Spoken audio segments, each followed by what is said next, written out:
అందరికీ ఉమ్మడి శత్రువు కేసీఆర్ ఫస్ట్. కేసీఆర్‌ను ఇక్కడ ఉంటే, కేసీఆర్ ఇక్కడ ఉంటే ఎవరి పప్పులు ఉడకవు. సో, ఫస్ట్ కేసీఆర్‌ని దింపేస్తే కాంగ్రెస్‌ను కొట్టడం చాలా ఈజీ. ఈ ఈ ఈ పద్ధతిలో ఏమన్నా వ్యూహం అమలు చేశారా? ఒక ఊరు నేనేమంటున్నానంటే కేసీఆర్ను కాంగ్రెస్ కొట్టగలిగింది కదా, కొట్టిందా లేదా? మీ సహకారంతో. ఒక్క నిమిషం, కాంగ్రెస్ కొట్టిందా లేదా అంటే ఈ దేశంలో కేసీఆర్ను కాంగ్రెస్ కొట్టగలుగుతుంది, బీజేపీ కొట్టలేదు అని మేము అనుకుంటామా? అసలు చేతగానేటువంటి నాయకత్వం ఏదన్నా ఉందంటే ఈరోజు దేశంలో కాంగ్రెస్. కాబట్టి కాంగ్రెస్ కొట్టగలిగినప్పుడు మేము కొట్టలేమని ఎందుకు అనుకుంటాం? బండి సంజయ్ని పక్కకు జరిపి మీరే చేతులు అవకాశం ఇచ్చారు. అంటే చాలామంది ఈ విధంగా మాట్లాడుతుంటారు. ఒకటి ఏంటంటే రాష్ట్ర అధ్యక్షుడిని మారడం కారణంగానే ప్రభుత్వం రాలేదు ఏదైతుందో ఇది కూడా ప్రచారమే. ఒక్కటే కారు మబ్బులు లెక్క వచ్చింది ఏంటంటే కర్ణాటకలో ఎప్పుడైతే బీజేపీ ఓడిపోయిందో కాంగ్రెస్ విడిచిపెట్టి మొత్తం పరిగెత్తి బీజేపీలో చేరుదాం అనుకున్న వాళ్ళు, చేరుదాం అనుకున్న వాళ్ళు ఎవరైతే ఉన్నారో ఈ జిల్లా ఆ జిల్లా ఆ జిల్లా ఆ జిల్లా ఆఖరికి వాళ్ళు చూసి అరే ఒక్క నిమిషం ఆగుదాం, ఈ కర్ణాటక రిజల్ట్ వచ్చేదాకా ఆగుదాం అని ఎవరైతే అనుకొని ఆగినరో, కర్ణాటక ఎప్పుడైతే బీజేపీ ఓడిపోయిందో దాంతో ఏమైందంటే కాంగ్రెస్ విడిచిపెట్టాలన్న విడిచిపెట్టలేదు. ఓకే, వేరే ఇంకేం కారణం లేదు. ఇప్పటివరకు మీలాంటి పెద్ద నాయకులు ఎవరు? ఆయన తర్వాత ఇంకోటి నాకు అర్థం కాని ఒకటి ఉంది, నేను కూడా ఆలోచిస్తున్నాను. అంటే చాలామంది కాంగ్రెస్ నుంచి బీజేపీలోకి వచ్చిండ్రు. అవును, మళ్ళా ఇది అది కారణాలు చెప్పిండ్రు, వాళ్ళందరూ వెళ్ళిపోయారు. అవును, వాళ్ళందరూ మంచి సెటిల్ అయ్యిండు. మళ్ళీ వెళ్ళి పోయిన వాళ్ళు ఎవరు నష్టపోలే. అసలు వీళ్ళందరిది రావడం పోవడం కూడా బీజేపీలా ఇది కూడా నాటకమేనా? అట్లా ఇంకెంతమంది ఉన్నారు? ఎవరెవరు ఎప్పుడు పోదామని వాళ్ళందరికీ స్విచ్ బోర్డులు ఎక్కడున్నాయి? ఇది మాకు అనుమానం వస్తుంది. ఎందుకంటే బీజేపీలో జాయిన్ అయిన వాళ్ళందరూ బీజేపీ ఎజెండా కోసమే జాయిన్ అవుతున్నారా, లేకపోతే వేరే పార్టీల ఎజెండా కోసం జాయిన్ అవుతున్నారా? ఇది కూడా అలర్ట్గా ఉండాల్సినటువంటి అవసరం వస్తున్నది అని నేను అనుకుంటున్నాను. ఎందుకంటే ఈ జరిగినటువంటి విషయం ఏదైతే చూసిండ్రు, ఎందుకంటే మంచి సమయంలో మంచి ముఖ్యమైన బాధ్యతలు ఉన్నోళ్ళు, ఏం వట్టికి బాధ్యతలు లేకుండా వట్టికి ఏదో పట్టించుకున్న వాళ్ళు కాదు. కాంగ్రెస్ నుంచి వచ్చిండ్రు, లేకపోతే ఇతర పార్టీ నుంచి వచ్చిండ్రు. ఎన్నికల యుద్ధం సమయంలో బీజేపీ నుంచి వెళ్ళిపోయిండ్రు. అట్లా ఇంకా వెళ్ళిపోతారని నడుస్తుంటుంది. అందుకని బీజేపీకి బయట నుంచి రావడం ఏదైతుందో ఇది నిజమా శాపమా, ఇది కూడా అలర్ట్గా ఉండాల్సిన అవసరం ఉంది అనేది నాకు అనిపిస్తున్నది.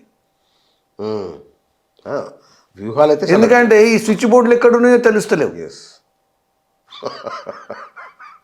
బీజేపీలోకి రావడానికి కారణం బీజేపీ కారణం, లేకపోతే ఇంకేదన్నా కారణమా? ఉండుండే కారణాలు. ఎందుకంటే కొన్నిసార్లు ఈ బీజేపీ నుంచి వచ్చిన వాళ్ళకు మాకు ప్రాధాన్యత ఇవ్వలేదు ఉంటారు, కానీ ప్రాధాన్యత చాలా ఇచ్చినాం. అయిన తర్వాత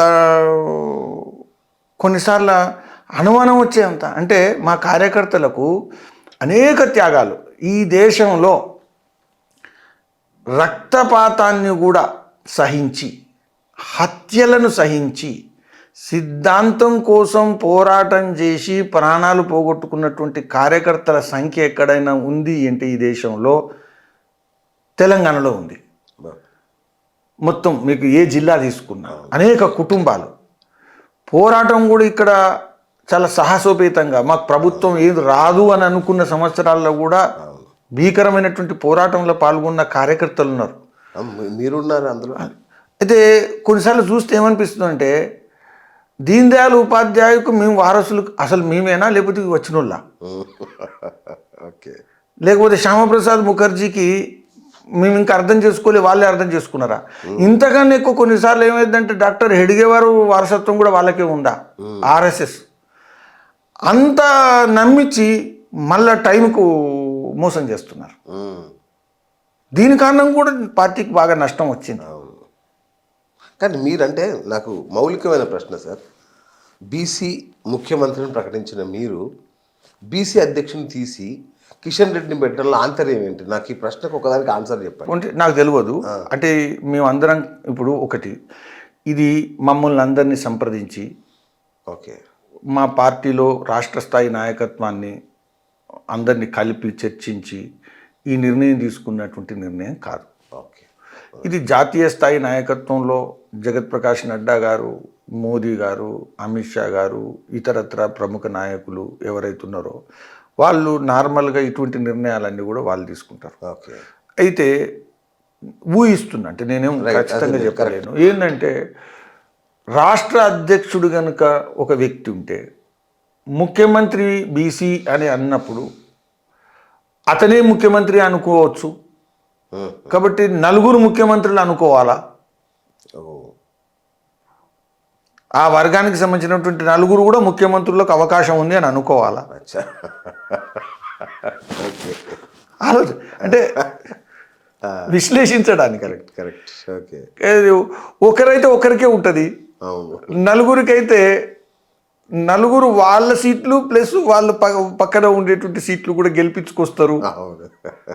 వాళ్ళు కూడా ఓడిపోతారని ఎవరు ఊహించిండ్రు? అదేలేండి, మీరు ఊహించలే. ఎవరు ఊహించలే. ఎందుకు ఊహిస్తాం? ప్రభుత్వం ఏర్పాటు చేస్తామని ప్రచారం చేసిన వాళ్ళము. అంటే ఇది ఒక పద్ధతి ప్రకారం జరిగినట్టు అనిపించట్లేదా మీకు? అంటే ఎంపీ క్యాండిడేట్లు కూడా అలా అంత ఈజీగా ఓడిపోవడం అంటే ఏదో సరదాగా కేవలం కాంగ్రెస్ ఓట్లు గెలిచడానికి. ఒకటి, మేము ఒక్క లక్ష్యంలో ఏదైతే కేసీఆర్ ప్రభుత్వాన్ని దించాలా, ఇది ప్రజలు తయారున్నారు, ప్రజలు స్వీకరించిండ్రు అనేది అర్థమవుతున్నది. ఇక మేము మిగతా ఏం మాట్లాడినా వాళ్ళు ఒప్పుకోలేదు అనేది అర్థమవుతున్నది. మా ఏదైతే ప్రజల ముందు పెట్టినటువంటి మా విషయాలు ఇంకేమున్నా ఒకటి ఇది తప్పిస్తే రైట్.